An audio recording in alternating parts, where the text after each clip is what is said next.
नमस्कार दोस्तों, स्वागत है आपका हमारा एक और नए वीडियो में। आज हम आए हैं छत्तीसगढ़ की राजधानी नया रायपुर में और आज हम एक्सप्लोर करने वाले हैं नया रायपुर के कुछ टूरिस्ट स्पॉट्स को। तो चलिए शुरू करते हैं आज का यह वीडियो।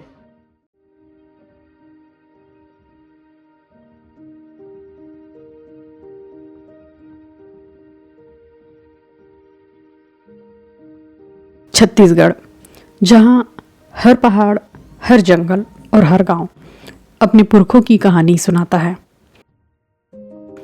और आज हम आपको लेकर आए हैं एक ऐसी जगह पर जहां इतिहास सिर्फ किताबों में नहीं बल्कि खुली हवा में सांस लेता है। यह है पुरखौती मुक्तांगन नया रायपुर, एक जीवंत संग्रहालय जो छत्तीसगढ़ की आदिवासी विरासत, लोक संस्कृति और पारंपरिक जीवन शैली को संजोए हुए है। तो चलिए इस सांस्कृतिक यात्रा की शुरुआत करते हैं।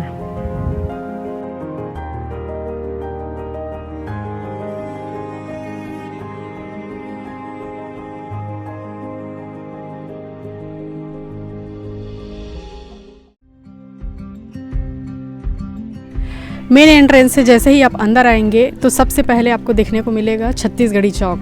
और इस जगह को आपने कई सारे छत्तीसगढ़ी गानों में भी देखा होगा, जो कि देखने में काफ़ी अच्छा लगता है। तो आगे देखते हैं और क्या क्या देखने को मिलेगा।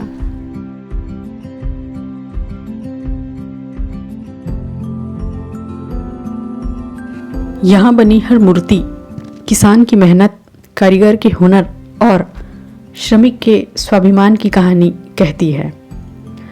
यह चौक हमें याद दिलाता है कि हमारी पहचान शहरों की चमक में नहीं बल्कि अपनी मिट्टी, अपनी बोली और अपने पुरखों की सीख में छुपी है। छत्तीसगढ़ी चौक में रुकना सिर्फ देखना नहीं है, यह अपनी जड़ों से दोबारा जोड़ने का अनुभव है। बगीचे के ठीक बीच में खड़ा है एक घर, सादा, सुंदर और अपनी जड़ों से जुड़ा हुआ। यह छत्तीसगढ़ी शैली का घर सिर्फ एक संरचना नहीं है, यह उस जीवन शैली का प्रतीक है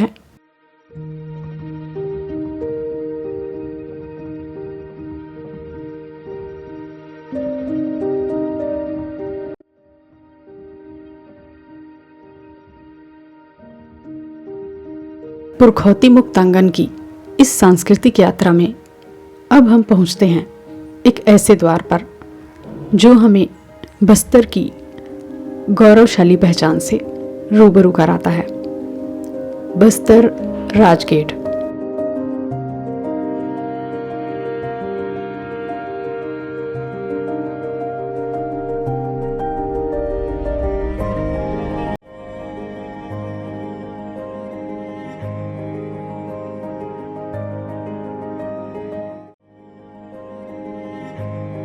अब हम पहुंचते हैं एक ऐसे घर के पास जो सादगी में भी गहराई समेटे हुए हैं। धुरवा जनजातीय घर।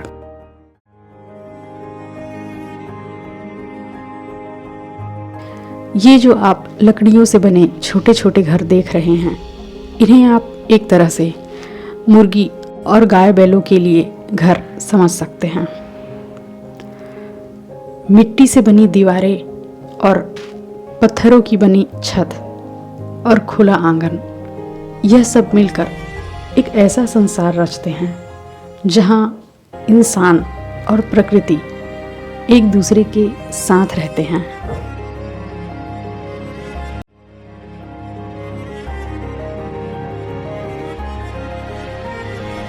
ये धुरवा आदिवासियों का घर है और उनका घर कैसा होता है ये मुक्तांगन ने अपने तरीके से बना के बताया है। और जैसे कि मेरे पीछे आप देख सकते हैं, इसको तो हमारे छत्तीसगढ़ी भाषा में ढेकी बोलते हैं और इस ढेकी में मैंने भी कई बार कूटा है। तो अभी भी मैं देख रही थी बट वो शायद उसको बंद कर दिए हैं ताकि यहाँ का जो उन लोगों ने बनाया है डिज़ाइन वो ख़राब ना हो। तो मुझे तो बहुत अच्छा लगा यहाँ आकर, एक बार आप भी ज़रूर आइए।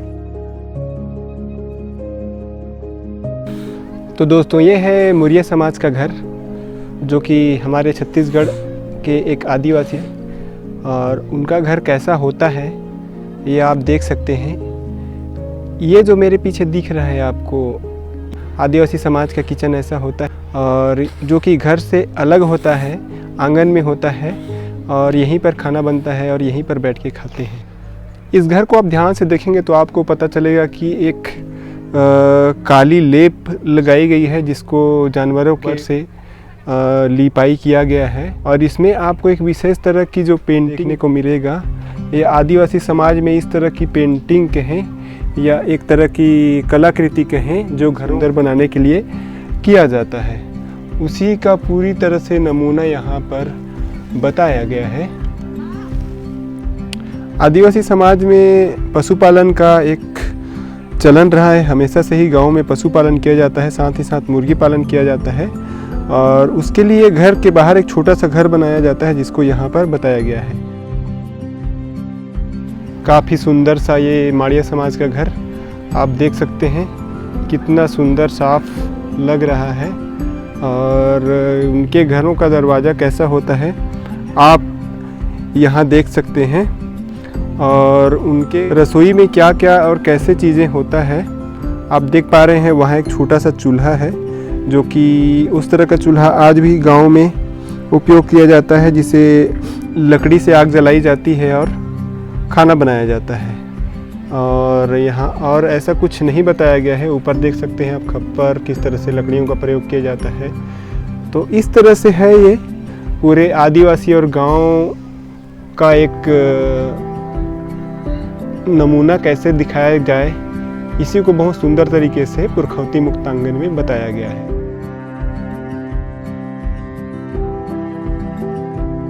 ये है जात्रा घर, जहाँ पर आदिवासियों के देवी देवताओं को रखा जाता है और कुछ विशेष पर्व पर इनकी बहुत ही विधि विधान से पूजा की जाती है, उसे यहाँ पर दिखाया गया है।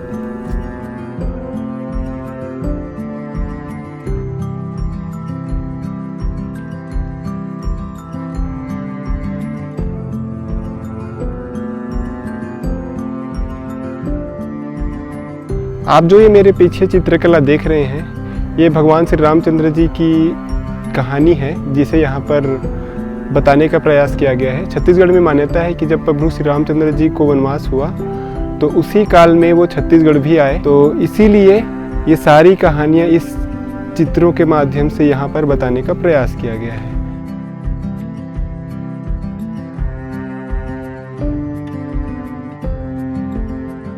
यह है शहीद वीर नारायण सिंह स्वतंत्रता सेनानी स्मारक, नया रायपुर।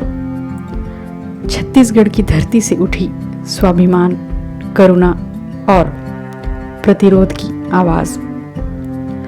जब भूख ने लोगों को तोड़ा और अन्याय ने उन्हें चुप रहने को मजबूर किया, तब वीर नारायण सिंह ने डर के आगे झुकने से इनकार कर दिया। ये फ्रीडम फाइटर म्यूजियम है और इसका उद्घाटन 1 नवंबर को हुआ था। तो चलिए अंदर देखते हैं अंदर क्या क्या देखने को मिलेगा। यह भारत का पहला स्मारक है जहां पर घटनाक्रम को समझाने के लिए VFX और ऑग्यूमेंटेड रियलिटी का प्रयोग किया गया है।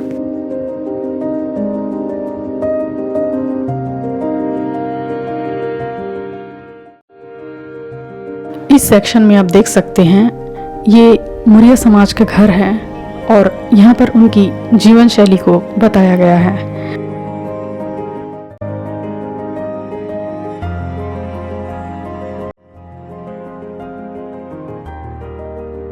मुरिया जनजाति की संस्कृति में घोटुल परंपरा का विशेष स्थान है। घोटुल युवाओं के सामाजिक विकास का केंद्र माना जाता है। मुरिया समाज में लोक नृत्य और लोकगीतों का खास महत्व है। सन 1857 में शहीद वीर नारायण सिंह जी को फांसी दिया गया। उसके बाद सोनाखान गांव को कैसे जलाया गया, इसका चित्रण आप इस गैलरी में देख सकते हैं। यहाँ आप देख सकते हैं कि सोनाखान के आदिवासी कैसे अंग्रेजों के साथ फाइट कर रहे हैं। यह आदिवासियों की वीरता और एकता को दिखाती है।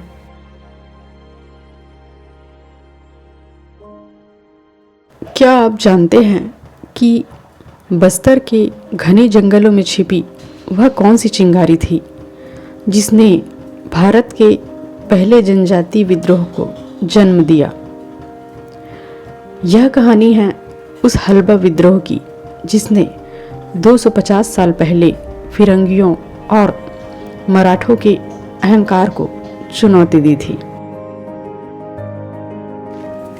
साल 1774 में राजा दलपत देव की मृत्यु के बाद बस्तर दो हिस्सों में बंट गया।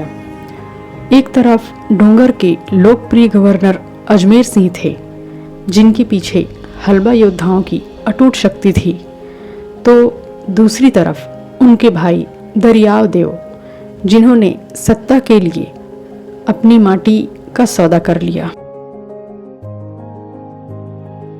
हल्बा विद्रोह, भोपालपट्टनम विद्रोह, परलकोट विद्रोह, तारापुर विद्रोह, माड़िया विद्रोह और सोनाखान विद्रोह, इस तरह के और भी कई सारे आदिवासी विद्रोह हुए हैं, जिन्हें अलग अलग गैलरी में बहुत ही विस्तार से बताया गया है।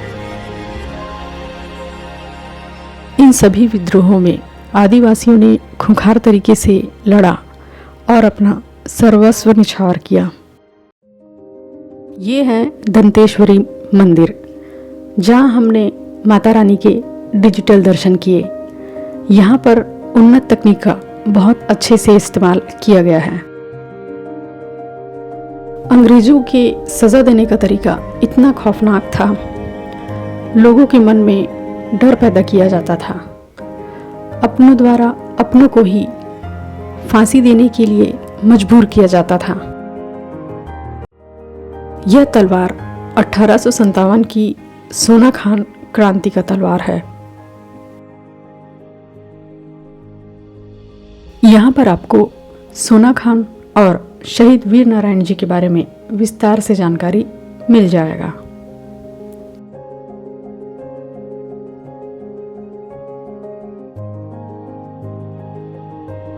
अब हम आ गए हैं ट्राइबल म्यूजियम में।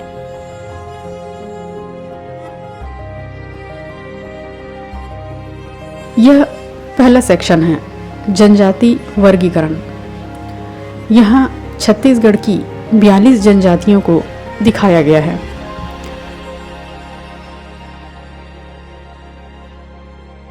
उत्तर के सरगुजा से लेकर दक्षिण के बस्तर तक की झलक। आइए देखते हैं आदिवासियों का जीवन चक्र।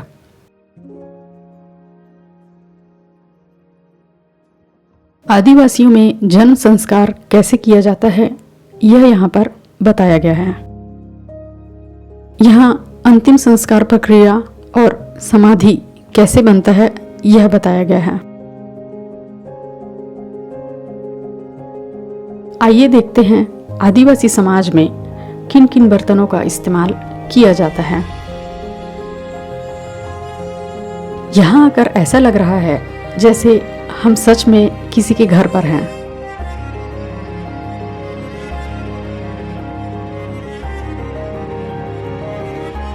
यहाँ पर आदिवासियों की जीवन शैली और उनके रहन सहन को दिखाया गया है, जैसे कि ये खपरेल की छत, जलता हुआ चूल्हा, बांस की बनी हुई टोकरियाँ और मुर्गी, गाय और लकड़ियाँ लाती हुई महिलाएं। ये सब कुछ देखने में बहुत ही अच्छा लगता है।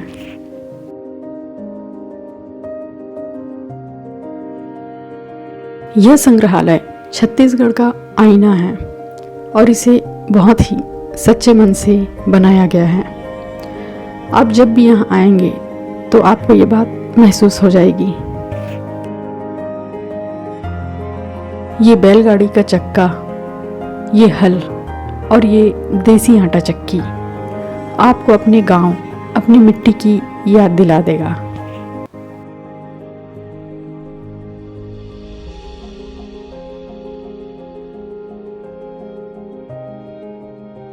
आदिवासी पारंपरिक गहने और उनकी वेशभूषा कैसी होती है, उन्हें यहाँ बहुत अच्छे से बताया गया है। यहाँ आप देख पा रहे होंगे ये सारे कृषि उपकरण हैं। ये हंसिया जिसका इस्तेमाल धान कटाई के लिए किया जाता है, और नीचे आप जितने भी उपकरण देख पा रहे हैं इनका इस्तेमाल धान की मिसाई के लिए किया जाता है। धान की मिसाई के बाद उन्हें लंबे समय तक स्टोर करके रखने के लिए बांस की बड़ी बड़ी टोकरियां बनाई जाती है, और धान को नापने के लिए कांस के छोटे छोटे बर्तन रखे जाते हैं जिन्हें काठा, तामी या कुरो कहते हैं।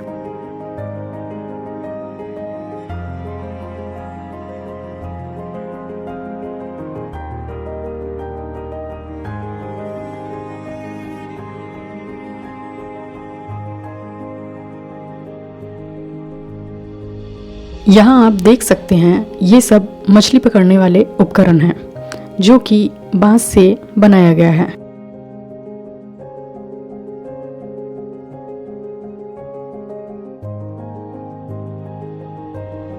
आदिवासी समाज हमेशा से ही शिकार के लिए जाना जाता है। चूंकि वे जंगलों में रहते हैं तो उन्हें इस तरह के हथियारों की ज़रूरत पड़ती रहती है जिन्हें कि आप गैलरी में देख सकते हैं। आइए चलते हैं सांस्कृतिक विरासत में। ये आप देख सकते हैं गांव के छोटे छोटे बच्चे कैसे देसी गेम खेल रहे हैं। एक महिला चूल्हे में खाना पका रही है और कैसे गांव के लोग एक साथ बैठकर चर्चा करते हुए आग ताप रहे हैं। यहाँ आप देख सकते हैं ये सरहुल नृत्य किया जा रहा है जो कि उरांव जनजाति द्वारा किया जाता है, और ये जशपुर और सरगुजा क्षेत्र में अधिक लोकप्रिय है। ये बैगा जनजाति का लोक नृत्य है जिसका नाम है हरिना सैला, जिसे कि इस जनजाति की महिलाएं अपने प्रेम और वात्सल्य को प्रकट करते हुए कुछ विशेष पर्व पर अपने देवी देवताओं को समर्पित करती है। यह गौर सिंह नृत्य है जिसे कि माड़िया जनजातियों द्वारा दंतेवाड़ा, बीजापुर, नारायणपुर और बस्तर क्षेत्र में किया जाता है।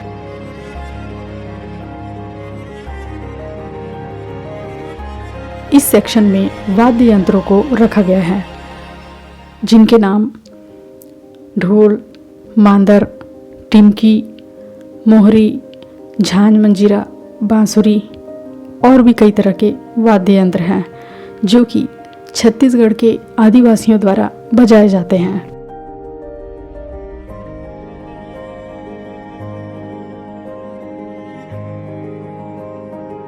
अब हम आ गए हैं आदिवासियों की सब्जी बाजार में। बामी, सलांगी, कोतरी, टेंगना और चिंगरी है जिसे कि आप झींगे के नाम से भी जानते हैं। अब हम आ गए हैं आदिवासियों के सबसे पवित्र स्थान पर। ये हैं अंगादेव जी जिनकी पूजा बस्तर के आदिवासियों द्वारा कुछ विशेष पर्व पर यात्रा निकालकर बड़े ही धूमधाम से की जाती है।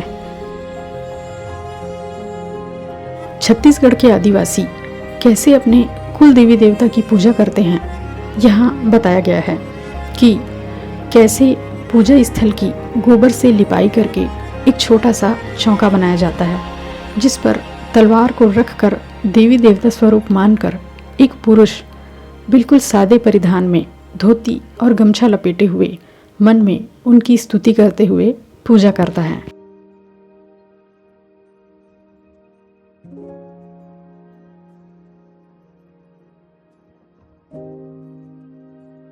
अक्ति तिहार बैसाख माह के तृतीया के दिन मनाया जाता है। इस दिन हर किसान दोने में धान लेकर अपने देवी देवताओं को अर्पित करते हुए यह प्रार्थना करता है कि उनकी आने वाली फसल अच्छी हो। यहाँ आप देख सकते हैं कि उरांव जनजाति के लोग किस तरह से सरहुल त्योहार मना रहे हैं।